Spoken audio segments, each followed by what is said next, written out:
Welcome to the Conceive, Believe, and Achieve podcast. I'm your host, Shawn Geris. Today we have an amazing guest, a fellow that I've known for a while now, Olympic silver medalist, a national team coach, Olympic team coach for the United States of America. His specialty was Greco-Roman. I guess still is Greco-Roman. You haven't lost your skills at all, I bet. Still beating up people from what I understand. You're training down at Team Quest down there in Portland, Oregon. Yeah, man, I'm back in Portland. I left USA Wrestling a year ago and came back to Portland to focus on the gym. A lot has changed in Portland in the last decade, man. It's really changed a lot. I've actually moved farther away from the city than I was living when I was raising my kids. And that's Hmm. kind of why I took that job at USA Wrestling and coached the national team. I got both my kids out of the house, and they were thriving, doing well, still are. Hmm. Just new phases in their life.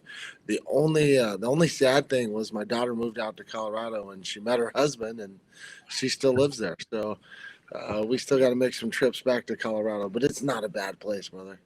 Yeah, yeah. Colorado or Portland? Portland's a bad place. Portland's rough, man.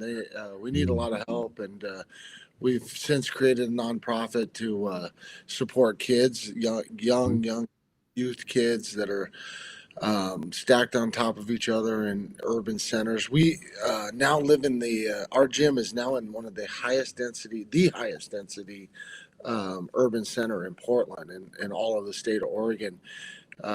Just a lot of low income housing stacked on top of each other. And these kids, their parents work all day or they don't have one parent or the other. And so we pick them up right after school, walk them to the gym, get them a snack, get them, they're pretty wound up, man. They're pretty wound up. Like you start to learn sometimes I thought, okay, man, they just need to get on the mats and get it out of them. Well, what happens? They just get more wound up and exhausted and wound up at the same time. Really hard to get them to come back down and focus. So now we build in routines for the kids. It's like you're gonna change your clothes, you're gonna get a snack, you know. Now you're gonna bow in on the mat. It's like slow this thing down. Okay, we can play for like 15 minutes. Now I want you back off the mat. Get your water. Get your bathroom break. We are going to start class, and classes have been just amazing for this group of kids that I mean, they live right around the gym, and we have Hmm. them a couple hours a day. I think it's a little too much, but it's just we wouldn't have them at all if we didn't go pick them up. So Hmm. they would be stuck with some daycare after school daycare center, and instead they get to come to the gym and train martial arts, and they all got their first tournament coming up on December 3rd. Is their Awesome. first the kids that have been with us for a year now are going to start their first competition, so they're pretty stoked. Yeah, I bet. Now you're talking about kids, single parent homes, or I guess lack of parental supervision at home and stuff like that. I was just reading an article about a young kid who lived in a gang impacted neighborhood, and he was talking about his buddy, and he said his buddy was waiting for his dad. Was looking forward to this time out with his dad. And that weekend he was looking so much forward to it, and dad didn't show up. And then he could tell that in his friend, it was it was affecting him emotionally. It was draining this poor kid, and he was at class and he was scribbling on his desk like we used to do when we were in grade school. But he's writing dad, dad, dad, and he's getting angry. You could see the I guess the pain in his face. This is what the kid was saying. And then the teacher said, "Hey, do your work." And it was just that, do your work. And he just erupted to the point where he started screaming and yelling. They had to bring in some teachers to secure him, bring him down the hallway. Punches were thrown. Police officers were called. Apparently, this kid years later was um, charged with the attempt murder. 14 years old when that happened. So um, he didn't have an outlet to really get that frustration in. And what I was getting to is like you talking about Portland and how it's gone downhill, and how you're living, or sorry, how you're helping these young kids where your gym is situated, right? And how it is providing them with an outlet to kind of one get that aggression out, but because those are the real life things that are occurring in these kids' lives are Well, kind of. it's not necessarily getting it out. It's Mhm, focusing that aggression. That I mean, they have a lot. They got a lot of energy. They've mhm, got a lot of aggression, but focusing in like a positive direction. You know, mhm, it's like there's nothing wrong with these kids other than the fact that they don't have an ideal environment. You know, they're living in a small apartment. They're stacked on top of each other. A lot of them don't have fathers in the home, so they have these father wounds. And I mean, our organization, ironically, is the Father's Heart Combat Sports. So mhm, it's about getting these kids into the gym, giving them something productive to train for. Hey, we got a tournament coming up. Let's get more focused. But it's directing that energy. It's not just letting it go wild and live into their nature or drugging the kids. Like I asked one of my buddies who's a neuroscientist, PhD in neuroscience. He's a researcher, and I said, you think they're just over prescribing these ADD medicines, and the answer was certainly yes. mhm, Like more people aren't having ADD. This is the ADD ADHD thing is a symptom of being a young man and being a boy, mhm. being a man. um, we don't focus, and then when we do focus on something, we get really focused, like if Yeah. it's something we want to do, as men, Mhm, like if there's something we want to do, we'll focus for hours and learn. I mean, I just had a great experience. I was out in the woods for 4 days hunting, and this is only the second time I've ever done this.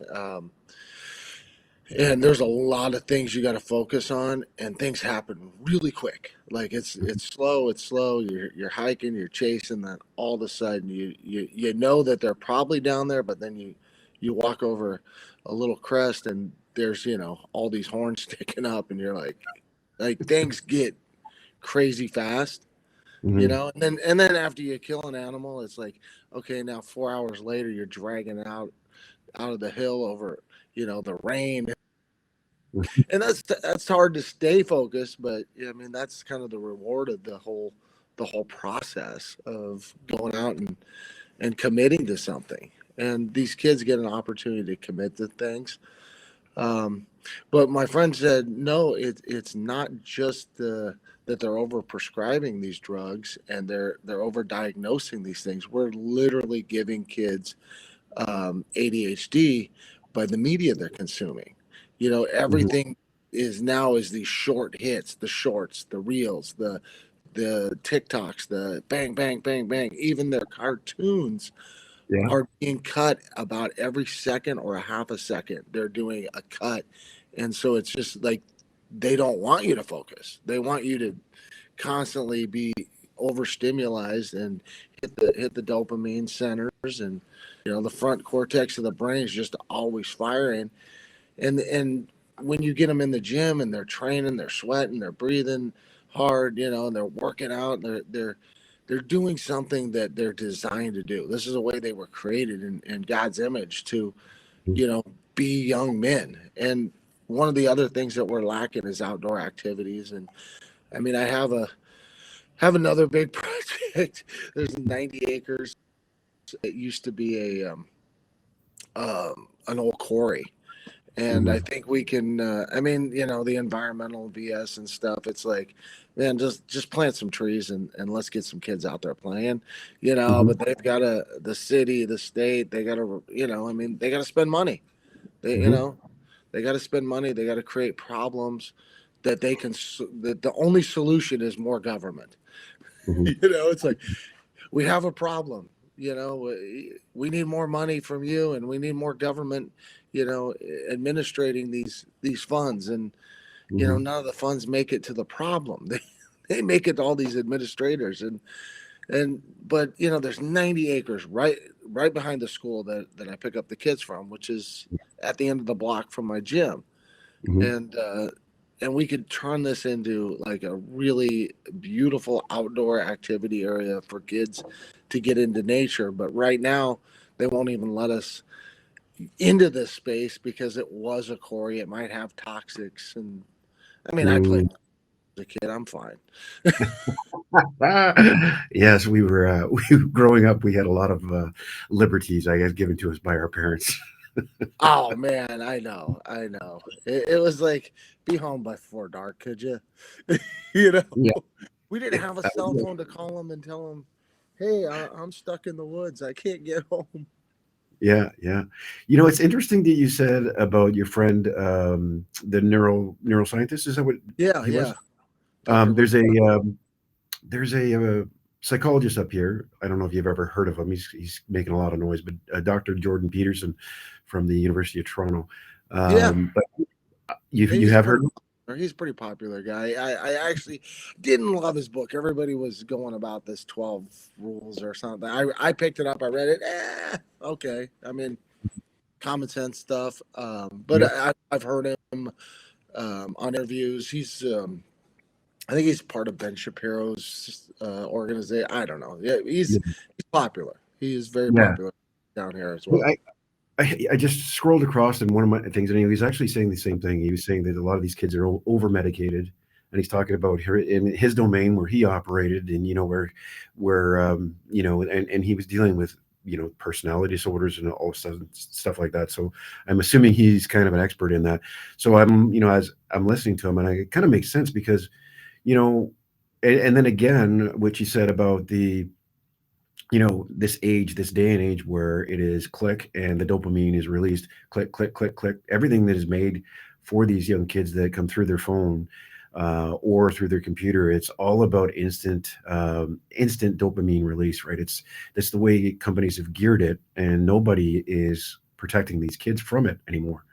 They're not protecting them from the porn, from the like. They're I mean, they've got the days of finding a dirty book, in the woods, and that somebody threw out. Yeah. Those days are gone. You got instant access to it on your cell phone. I mean, Mhm. on demand. The minute you give your child a phone, they have access to the world. So I think that's one of the things as parents, and I know that I restrict, a lot of what comes into the house because of that.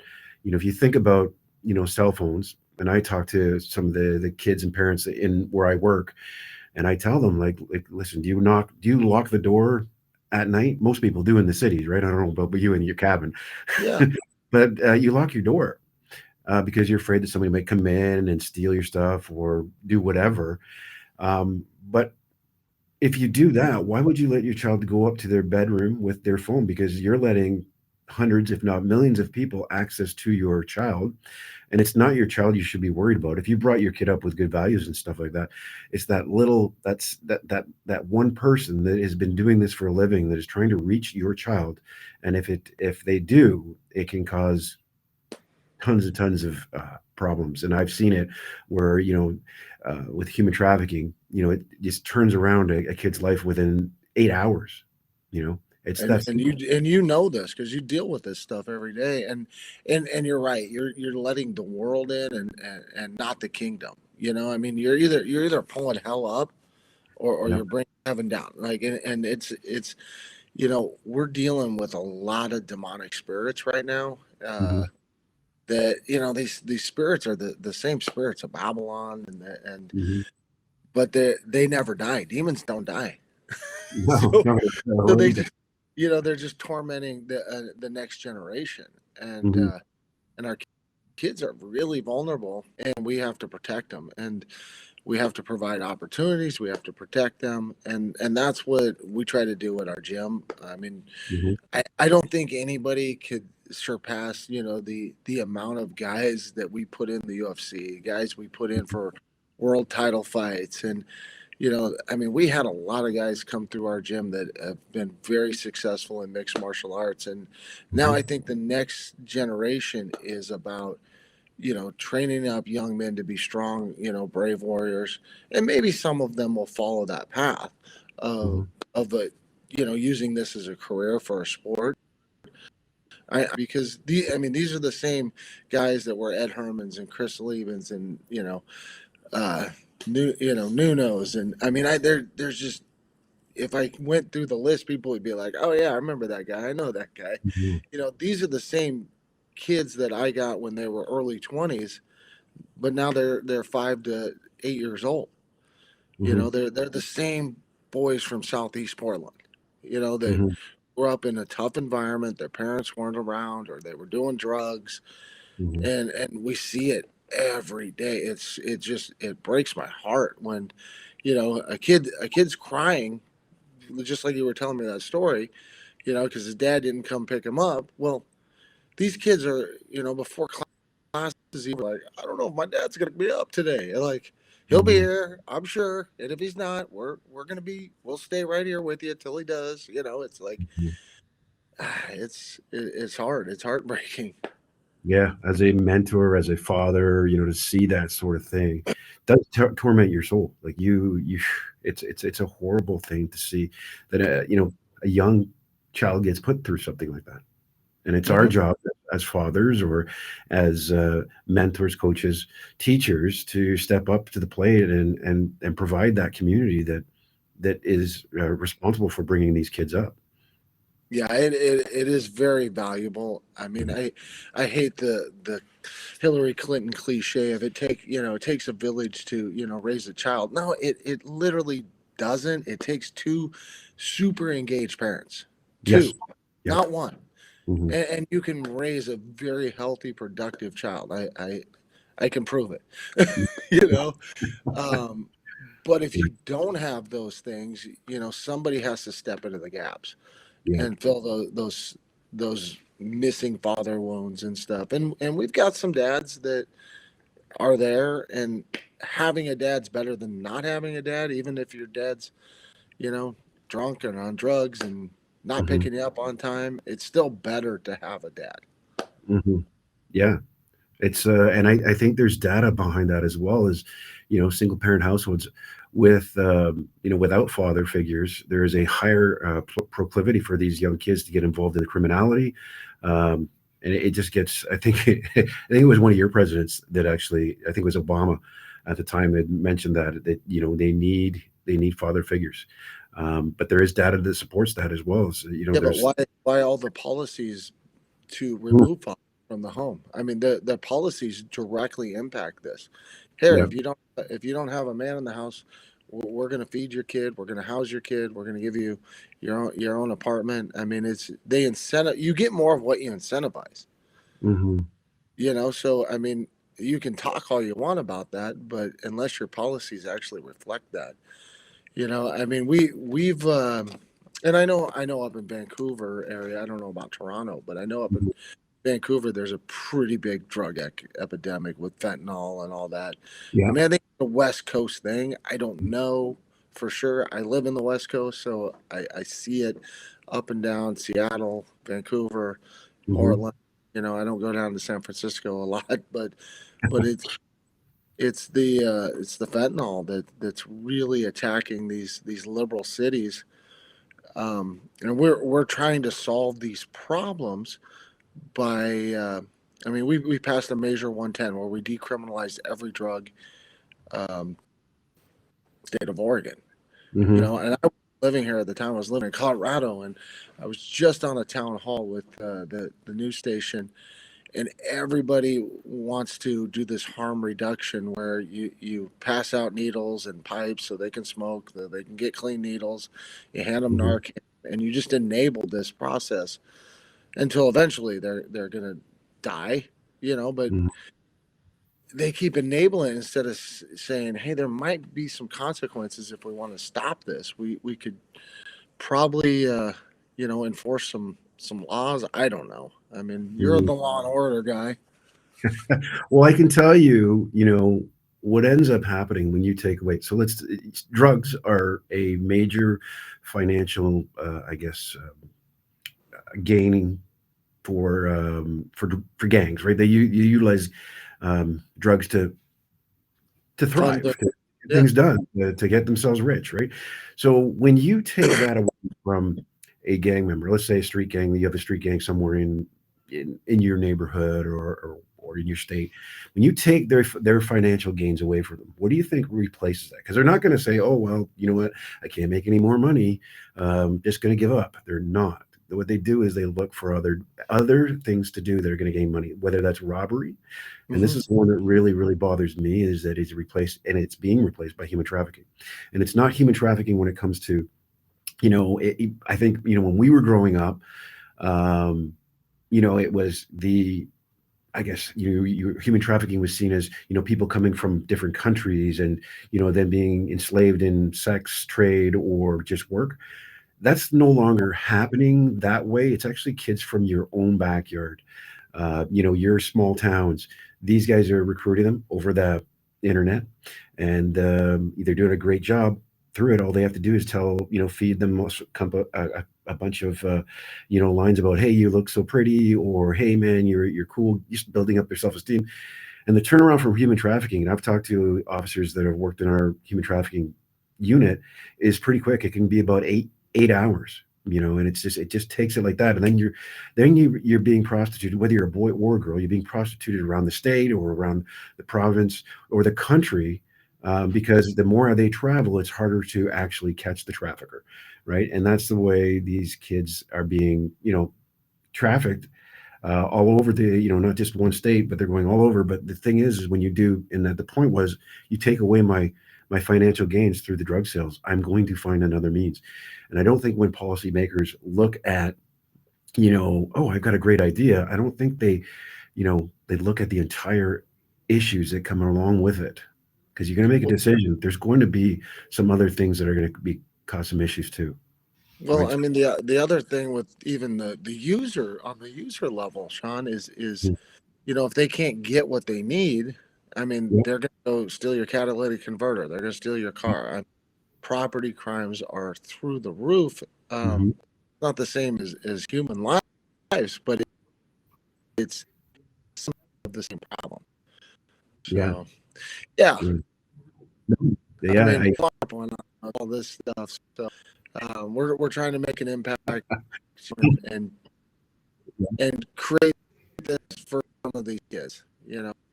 Mhm. We can't pick every kid. Well, the ones that Yeah. we get an impact on, we do the best that we can train and provide them with community and that sense of purpose. Yeah. So let me ask you this, going back to the kids again. You're talking about, getting them to focus that energy, that negativity that's in their house, or in their lives. You were saying that you channel them, well, through the workouts and stuff like that. What do you do? Like, let's say you have a kid, he's problematic behavior. He comes to you guys, or mom comes to you, or dad comes to you and says, "Hey, he's a little bit of a handful." How do you start the process with a young kid like that? Every man wants to be respected, and these are just Hmm. young little men. They want to have they show them respect first of all, and re, respect doesn't need to be earned. You can give Hmm. respect. I don't Hmm. I don't necessarily have. I can show you Hmm. respect, and I think showing these kids that you can respect them first. You know, Hmm. your actions. Like you tell them that there are consequences though for those actions. That are, because what happens is it's like, "Hey, don't do that. Oh, here's advice. Okay, just go away to deal with it anymore." And you know that's not what we deal with it.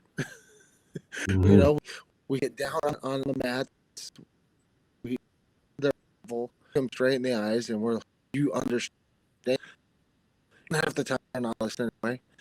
you and with some cases, they don't listen. She's like, they they do hear you, and Hmm. it's not the first time. The second time might be the 100th time that you have to tell them, but you have to be consistent with it. You can't just be like, okay, I'm done. here's a device. Go sit down. Don't disrupt the class. You Hmm. have to deal with the issues, over and over, and until they start to figure this out. And then when they figure it out a little bit, they're excited because they're realizing that they're heading in the right direction. Hmm. Yeah. These kids, like you said, at home, the structure, the boundaries are not set. It's basically, if they cross those boundaries, mom and dad are like, "Well, behavior problem here. Give you this iPad, give you this phone, and just relax. I don't need this kind of crap," because the parents are going through their own stuff at work or whatever, but so they just Mhm. give up kind Especially of on in their a own. in a And community where you're just trying to put food on the table and make the rent payment every month. mhm, yeah, yeah, it's tough for the parents, but again, I think when we have kids, we have a responsibility to really be there for them at times, and it is time. It is you know with your job and being pulled left and right. Sometimes it's hard, but that's why you need that other supportive parent too, right? Why you need two parents. That's why Hmm. you need two parents. It's a team effort. Hmm. Kids need both. They need the father, and they need a mother, and they're different roles. And the Hmm. fact that we're telling you know young people that men and women are the same, we're not. We're totally different, and Hmm. kids get different things from their father than they do their mother, and Hmm. vice versa. And they need both of those parents involved. And unfortunately, that's not the case for a lot of these families. It's Hmm. just not a reality. So you try to step in and fill in those gaps the best you can, Hmm. but it's still not ideal. Yeah, Matt, you have been known to be a brawler, man, on the mats and in the UFC. You got a big heart, man. It sounds like has it changed, or have you always been that way? Oh, I mean, I've always been about kids and family, Mhm. and I mean, like I said, the hardest thing about my son will be down today for Thanksgiving with his wife, and my daughter's in Colorado, but we're going to go out there for Christmas, Mhm. and so we're going to visit her for Christmas. My son works at the gym now, so I get to see him every day.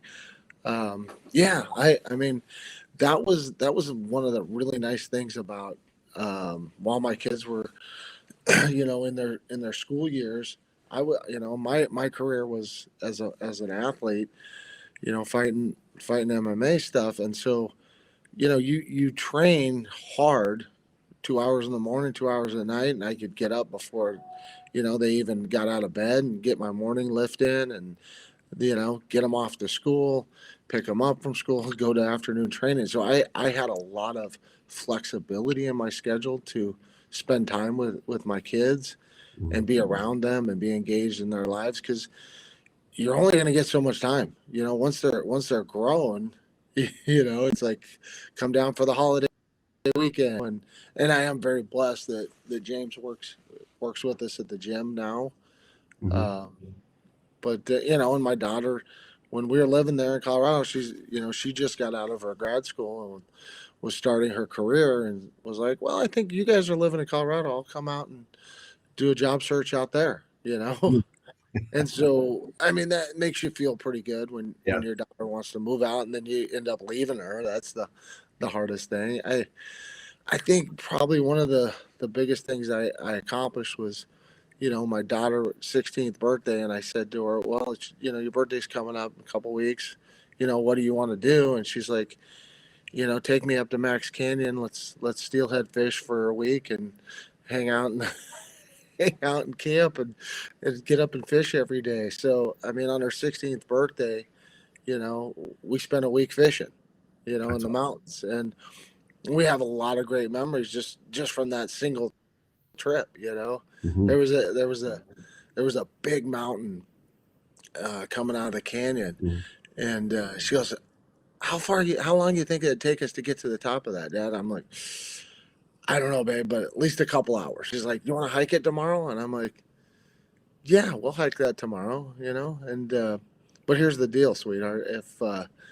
If we start, we got to go all the way to the top, Mhm. because it's going to get tough. When we get about 2/3 of the way up there, it's going to get really steep and really tough. Hmm. and we gotta summit this thing.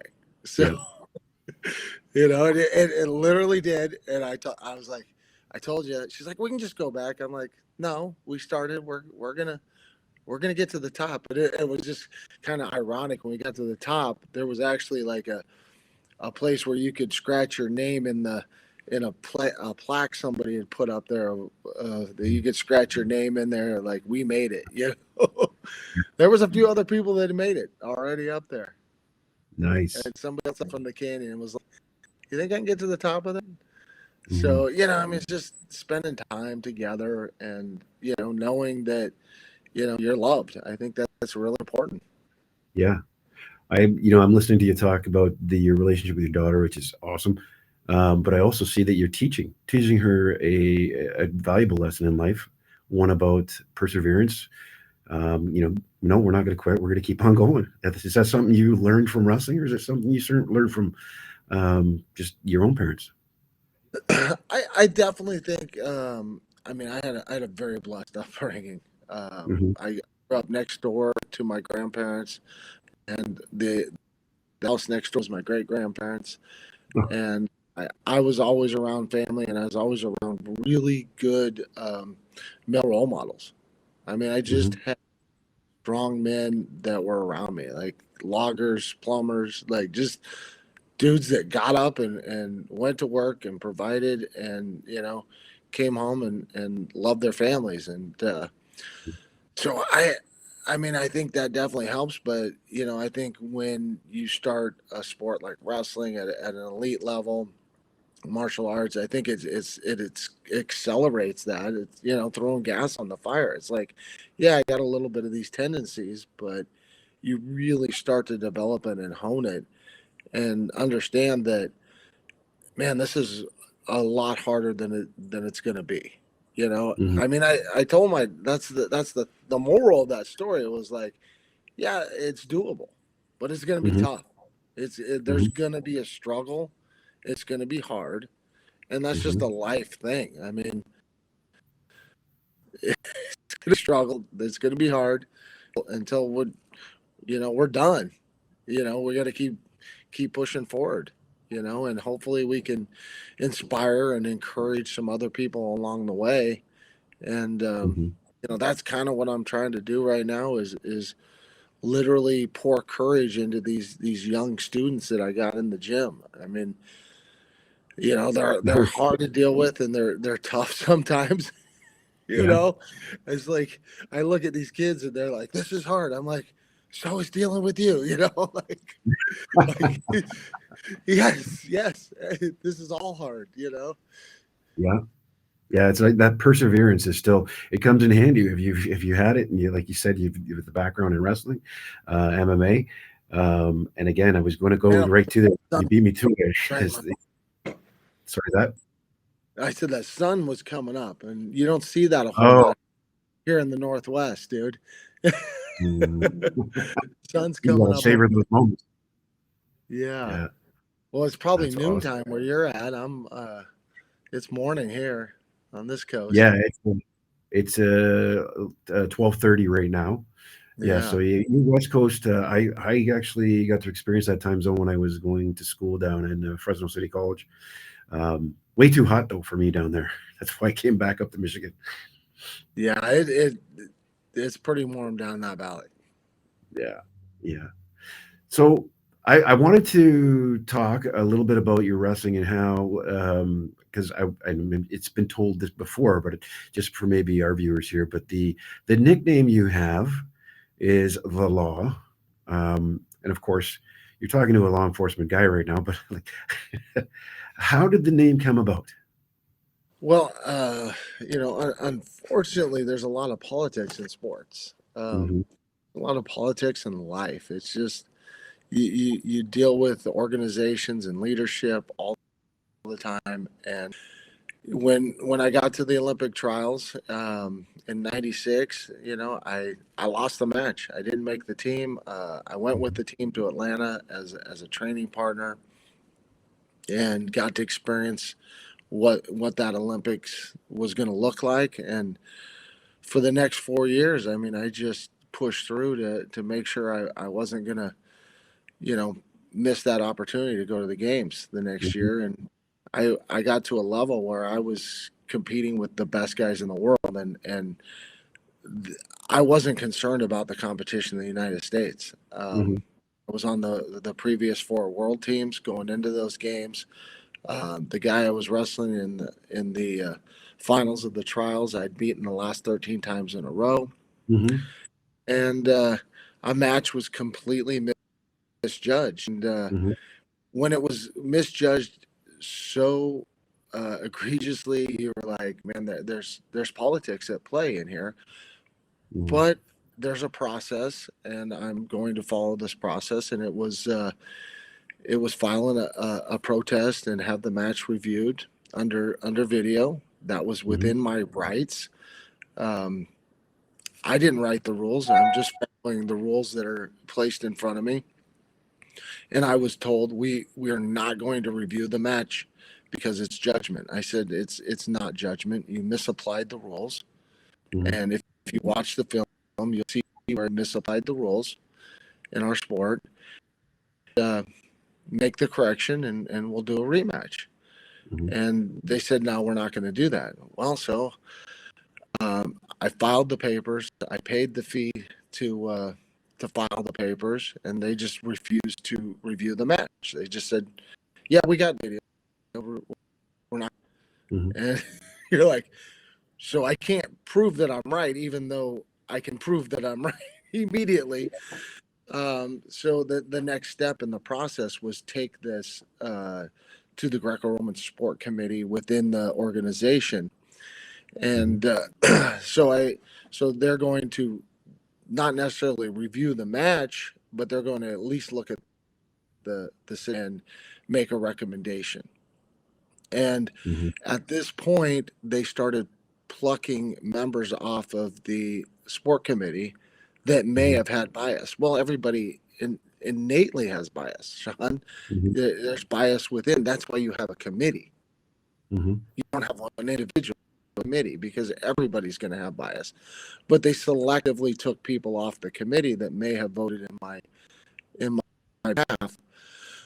So I had to a arbitration. That was my last recourse. So I've Mhm. been denied my due process and rights two times from my own Mhm. organization, who I've represented for the last 4 years in the World Championships. Mhm. Um, the other guy that I beaten 13 times in a row wasn't capable of performing at that level Mhm. internationally. Mhm. So I took the case to the arbitrator, and the arbitrator. I know nothing about this sport of wrestling, but I do understand the law. And Mhm. if you write policies, you can't just start changing them. And Mhm. so he tested, and arbitration is supposedly final and binding. He Mhm. suggested that we re-wrestle the match, and represents the United States. Well, I won that match 9-0, and there Mhm. was a lot more to that story because they Mhm. called me. They called me the night before and said, "Oh, you weigh in less than 24 hours in Colorado Mhm. Springs." Well, I was living in Lincoln, Nebraska at the time. Mhm. Fortunately, I'd kind of got wind of this, and I was already in Colorado Springs when I took that call, Yep. um, knowing that this was most likely going to happen. Mhm. Won the match, and they would not put me on the team. Mm. And so we had to go get a federal judge at the Ninth Circuit Court of Appeals to enforce that. At the same time, they were putting me on the team. They were behind the scenes trying to re-arbitrate a case that's final and binding. Mhm. Both parties agreed to go to arbitration, but you had one party that when they got the arbitrating that they didn't want, they just said, "Oh, we'll re-arbitrate it." so, so, so the case was re-arbitrated in another court, uh, but at the same time that was going on, we went and got another judge to rule over this and say, no, this is everybody's done everything right except for USA Wrestling and the United States Olympic Committee. You know, you Mhm. guys are the only ones that are doing things wrong. The the language in the brief was actually the judge referred to the leadership as scofflaws, Oh. scofflaw. You know, I thought that was a pretty harsh, you know, way to put that.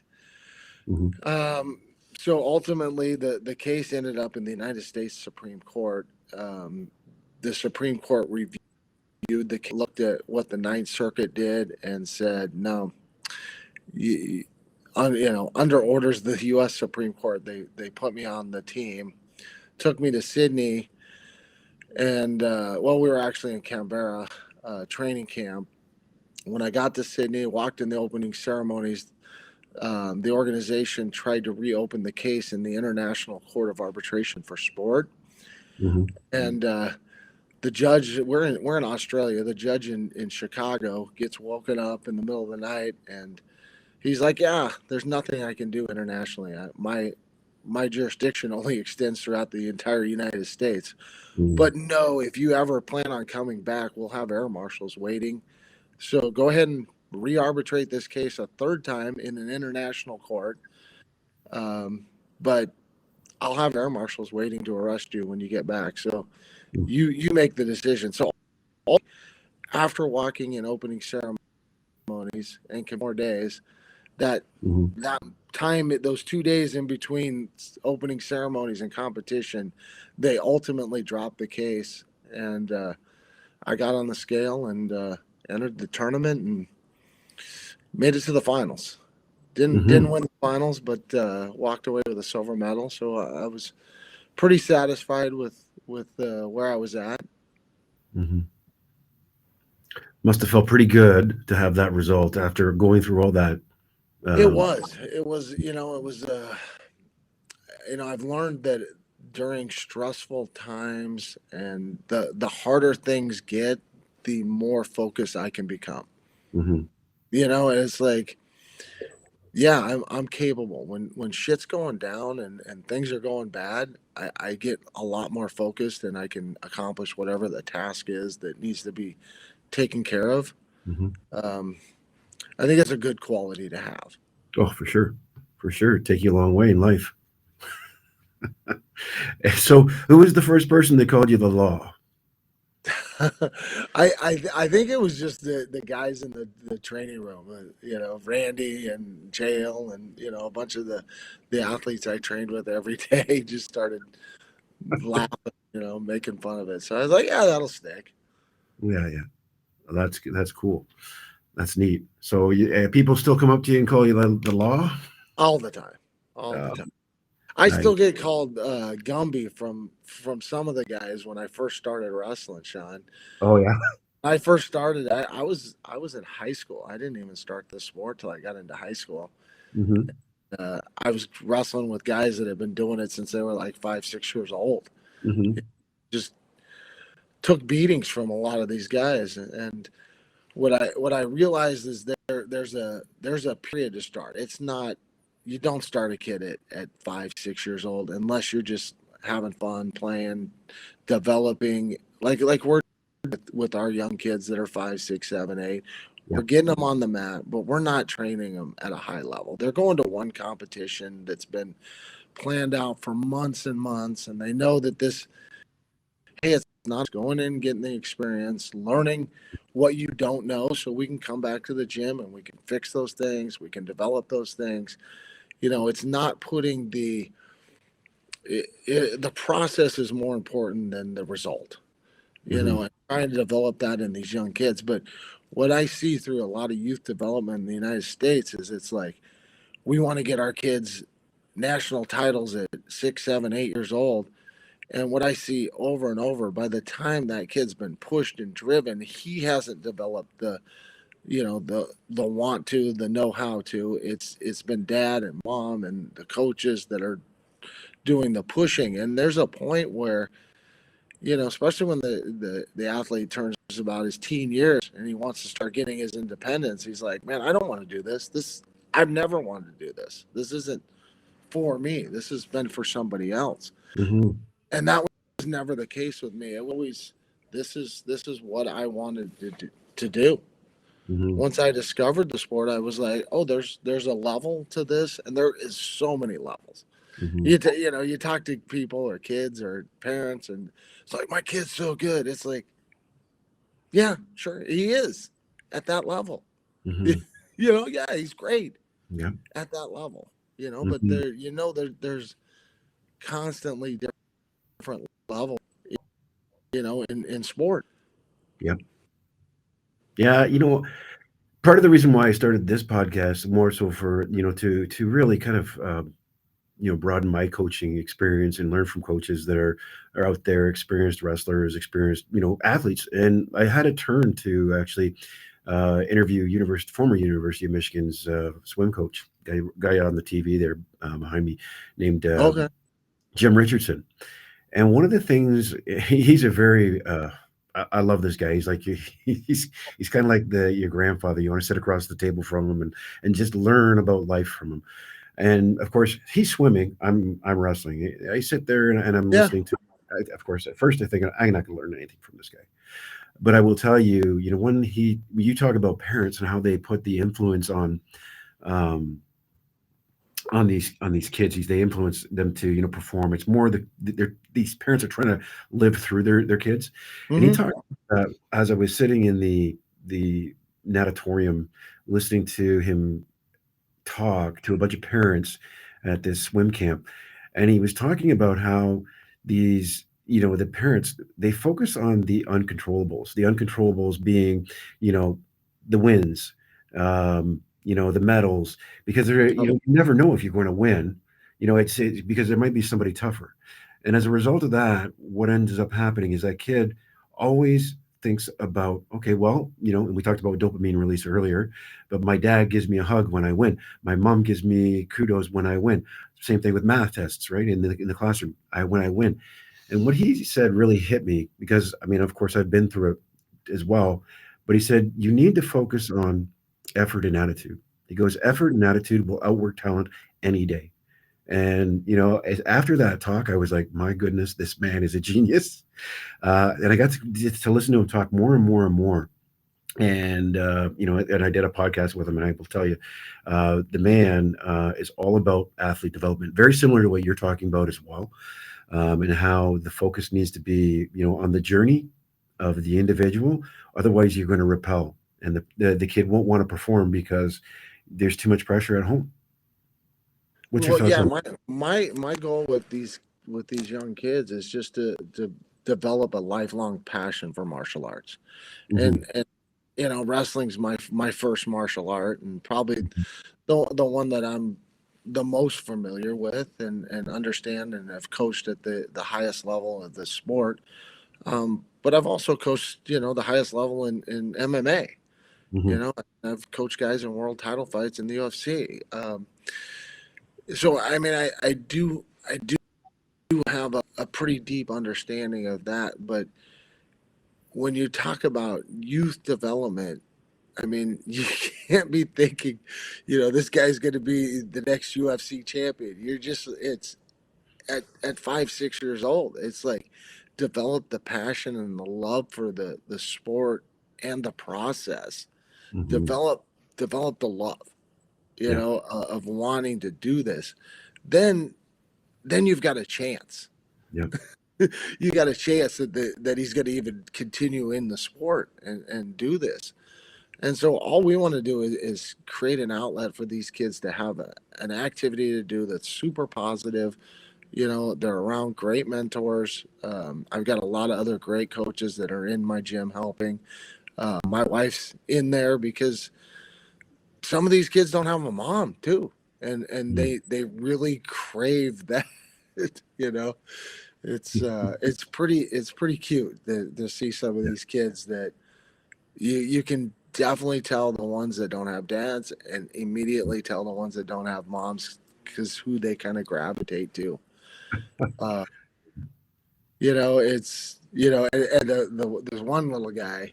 He's just he tells my wife he loves her every Yeah. day. he actually has a mom, and he's got a very tough mom. Like I've seen Mhm, this mom and the way she comes in, and she's like, grab your gear, get your shoes on, you know, mhm, and then after he gets his responsibilities done, I'm not mhm, picking up your bag, you pick up your bag, but those little things like that, I just watch those little things. Oh, here, mama, do mama, oh, you left your flip-flops, you left your water bottle, oh, here's your belt, oh, your geese over here. Like, they're just gathering it all up. And this mom comes in and she's like, there's all your gear, you gather this up and then we'll talk. Like, you have mhm. a chore to do right now, and Yeah. I like this little mom because she's a lot like my wife. She's like, Mhm, no, pick this stuff up, you know, clean your mess. Don't leave that trash on the floor. Throw that in the garbage can. I mhm, mean, they need to be trained, and once they're trained and they understand that this is how you behave in a dojo, and you bow before you get on the mats, and you show respect to your training partners and certainly your coaches. mhm, So it's a lot of just developing life skills for these kids through the martial arts, mhm. and it's the outlet I know best. I mean, I understand there's other outlets. There's a lot of great outlets. Um, my kids learned responsibility, raising cattle, raising hogs. Um, I mean, it doesn't have to be through martial arts, and they both did martial arts too. But they need to develop those life skills. Yeah. So Yeah, no, and you know what? That you talk about that mom telling him to do A, B, C, D. She's preparing him for life. Those yeah, little lessons that you are, and we think that are just nagging at your children. Well, our kids are probably thinking that you're nagging at me, dad, or you're nagging at me, mom. Those are the lessons that we're teaching you. Do the dishes, because if you don't do the dishes now, and if I, as a parent, just let that it happen, I do the dishes for them. Well, what's going to happen when they move out on their own? And they got to figure out how to use a dishwasher or actually clean things on their own. And we're not doing it. We're doing them a disservice when we're not involved in their life like that. I like the story that you're telling about the parent there. That's awesome. yeah. Mhm, I mean, it's not about being served. It's others, mhm, and by nature, just our inherent nature, and kids demonstrate that they're selfish. They're super mhm, selfish little individuals. mhm. They don't come out good. They come out evil, and you have to train them to be what good is. It's like you know Mhm. So you've coached at the highest level in your sport, whether it's MMA, like you said, at the UFC, or a national team, Olympic coach, and now you're coaching these young kids. I'm going to ask you because I've kind of gone the same path. Not at the I've coached at our national level, Mhm. but and now I'm coaching these young kids. Which one do you find more rewarding? I think you know the answer. I mean, I, Yeah. I I mean, it's obvious. The answer Yeah. is obvious. Mhm, Elite athletes. I mean, I mean, the best experience I've had is helping guys that would their lives would be a lot differently if they didn't have martial arts, didn't have wrestling. Their lives would not be as fulfilled, productive. Those are the biggest things that I've accomplished. It's not the medals and the titles and the championships. It's really a lot of these guys that I've coached, over 30 mhm, years I've been coaching. I mean, I've been my first coaching job, I I just took a 15-year-old athlete over to what's Levi's last name? He was wrestling in the pro. He was a D1 All American in Arizona. okay, I'm trying anyway. It'll come to me his last name, mhm, but he's in our area. It's about 30 minutes away from our gym, but he's going to run a heavyweight camp. And I had a freshman last year that made it to the state finals. Um, Pretty good, and he got on the national team this year and wrestled all summer and wanted to elevate his game. And I was like, well, I mean, yeah, I can train you, but here you've got another is willing to run this practice on Tuesday nights. Let's go over there together. And I walked in that wrestling room, and I brought back a lot of memories because that was my first coaching job in 1993. I walked into that room, and there was three kids that I coached on the wall that were all state champions that year. And I'm bringing another student in here, 30 Hmm. years later to that same wrestling room. But I mean, that's another story. But it's I want these kids to be exposed to other coaches as well. Like you said, you learned from this swimming coach. I Hmm. had an opportunity to be mentored by Coach Dungy during 2020. He was like, "Yeah, I got some time off. We're not traveling. Let's do Hmm. Zoom calls once a week." I got mentored by him, by Jack Stark, who is the sports psychologist for the University of Nebraska, multiple NFL teams, NASCAR. Um, One of my mentors since I started college in '91. He was the first guy that called me when I got hired and said, "Hey, any way I can help, let me know. If I Hmm. can help, work some mental coaching with some of your elite athletes, I'm here." Um, but yeah, taking guys that were really heading down a bad path and going, "Hey, let's find something productive. Let's take you're not toxic man. You're not, you don't have these are natural male tendencies. They just need to be directed and channeled in the right direction. Hmm. And you can be really productive, So I think it's really, I don't know if it's the age, if it's coaching the young guys or coaching the elite guys. It's developing humans Hmm. through martial arts and through coaching and training, and just seeing them be successful. I mean, one of my best athletes that I was left, um, USA Wrestling. He was like, "Yeah, I'm gonna go another direction too, coach." He joined the WWE. He's gonna be a superstar, and I'm telling you, in no time. I just know it. Hmm. Um, but he also, the same time, he was leaving, amateur wrestling and going into the entertainment wrestling. He got married, found a great wife. I mean, just started making some better choices. Hmm. And this was an athlete that I was told don't bring into the training center. 16 Hmm. years old, he just got kicked out of high school, and I was like, this dude can wrestle. He doesn't know what he's doing, but he's an incredible athlete, and if we train him, he can wrestle. He made an Olympic team. He won a world medal in Oslo in 21. Hmm. Um, I mean, and just decided, hey, I'm gonna use what I've learned and go a different direction and start a family and build a career. And Yeah. those are probably the most rewarding things, whether Hmm. it's a 5-year old or a 25-year old. Hmm. Changing people's lives are better than the medals that you earn. I'd have to agree with you. And those relationships that are going to last a lifetime. Hmm. The, Yeah. the the guys that I've coached and connected with, I mean, are still texting me on Thanksgiving morning, and and you know, telling me they're thankful for the relationships. Hmm. I so I'm going to go into this book that I read. It's called "Let Them Lead" by John U. Bacon. He's an Ann Arbor guy. Um, so I read that book, and one of the things he talked about is, you know, similar to the story that you just told about that young kid, 16-year-old, and you were told not to even give him a chance.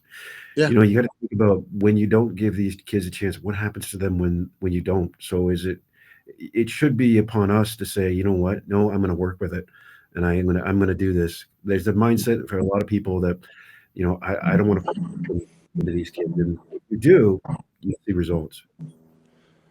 y- unbelievable results. Hmm. And this young man I'm talking about, I mean, he had a father, but his father wasn't around.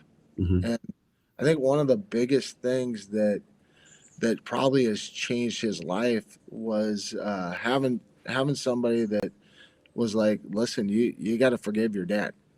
Like, you Mhm. got to forgive the guy. He wasn't there, you Yeah. know, and you can't change the past, but you can really hurt yourself by staying bitter and angry because he wasn't there, or you could start to build a relationship with your dad now, and he has, like, he takes his dad fishing.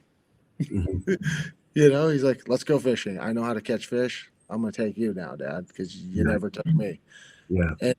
And learning how to forgive and just go, yeah. I mean, I was hurt, and you can tell that's probably why he was going down a really bad path. Matt, I want to thank you for coming on the show. It's always a blast. I mean, I think we met about maybe 20 years ago down at in Portland, Oregon, when I came down to train with you guys. Hmm. And you've been an outstanding character ever since, man. I'm glad to call you a friend. But I want to Thank you. wish you an amazing Thanksgiving for you and your friends, your family. You're doing some great work with those kids. Keep it up. Thank you very much. I have a lot to be thankful for, and I'm very blessed. And it's great to catch up with you, Sean. Keep doing Yeah. some great stuff, man.